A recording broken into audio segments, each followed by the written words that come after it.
Veamos el tercer grupo de las rocas, en el cual vamos a hablar de las rocas metamórficas.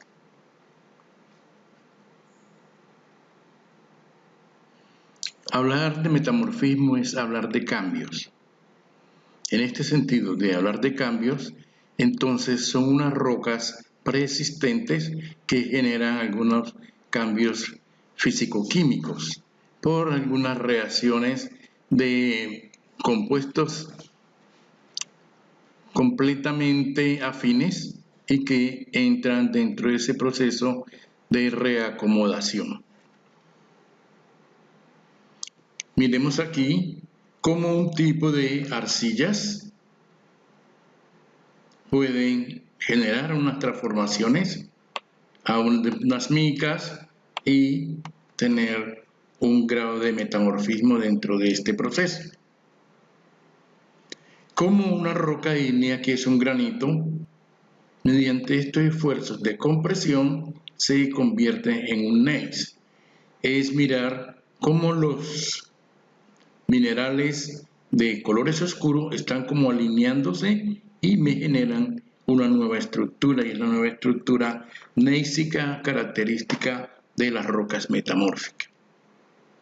Entonces miremos a ver cómo es el proceso de compresión. Estos minerales empiezan a reestructurarse, a agruparse y se van alineando, y la linealidad de esto les da una nueva estructura y convertimos una roca ígnea en metamórfica. Aquí encontramos como una roca sedimentaria, que es una arenisca, se convierte en una cuarcita. Pero cuando hablamos de metamorfismo hay varios tipos de metamorfismo. Miremos aquí en el caso cuando tenemos unas rocas sedimentarias.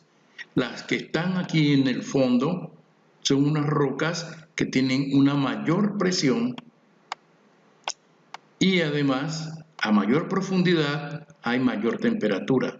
Entonces aquí estos factores de presión y temperatura pueden generar la transformación de una roca sedimentaria en una roca metamórfica. Miremos cuando la existencia de unos volcanes ya inactivos. Esos volcanes inactivos no quedan fríos completamente, entonces generan un área de calentamiento, y de este proceso de esta área es la que influye en la organización o reacomodación de los átomos para generar unas nuevas rocas metamórficas.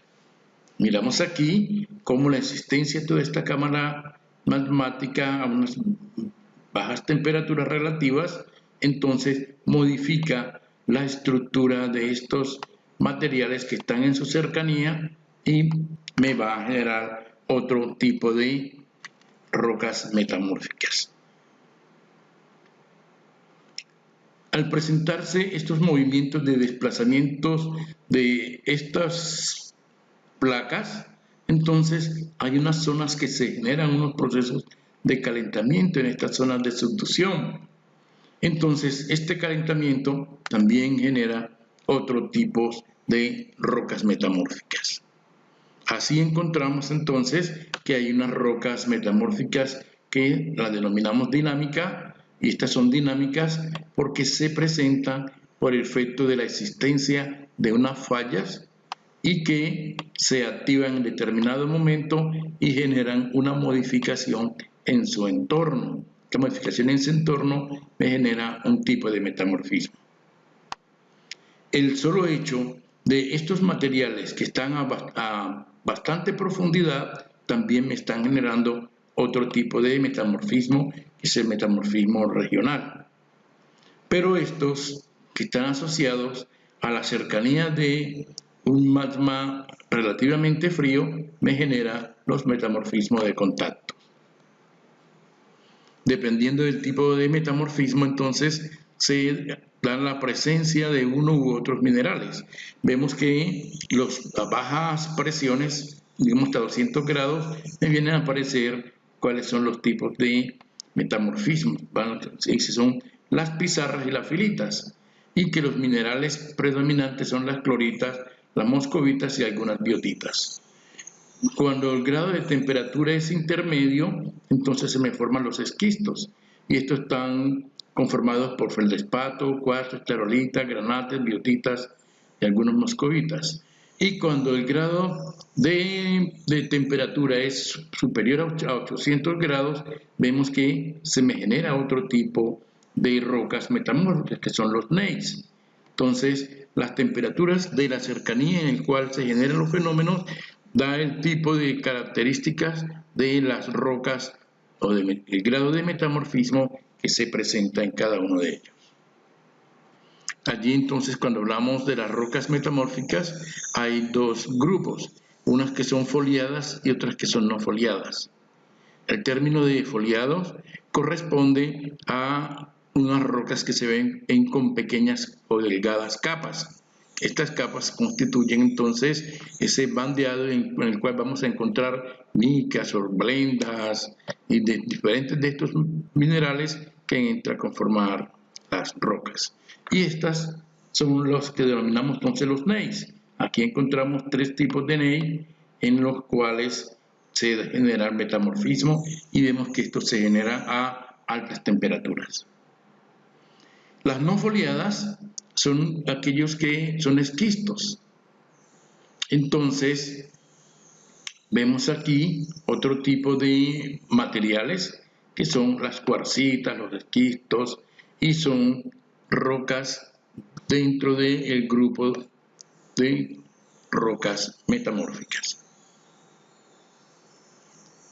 Vemos aquí, en función de las temperaturas de estos procesos, entonces se nos generan diferentes materiales. Y aquí ya hablamos las pizarras. Estas pizarras normalmente son como utilizadas en procesos de construcción, como en enchapes. Este grupo son ya unos minerales compactos, que el ejemplo característico son los mármoles. Entonces los mármoles los encontramos de diferentes colores y pertenecen a este grupo de no foliadas como rocas metamórficas. Miremos aquí algunos ejemplos: las cuarcitas, las filitas, los gneiss, que son los más característicos, los talcos quistos, serpentina,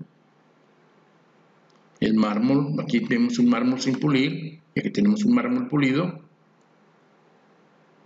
y son todos estos materiales que en la mayoría se utilizan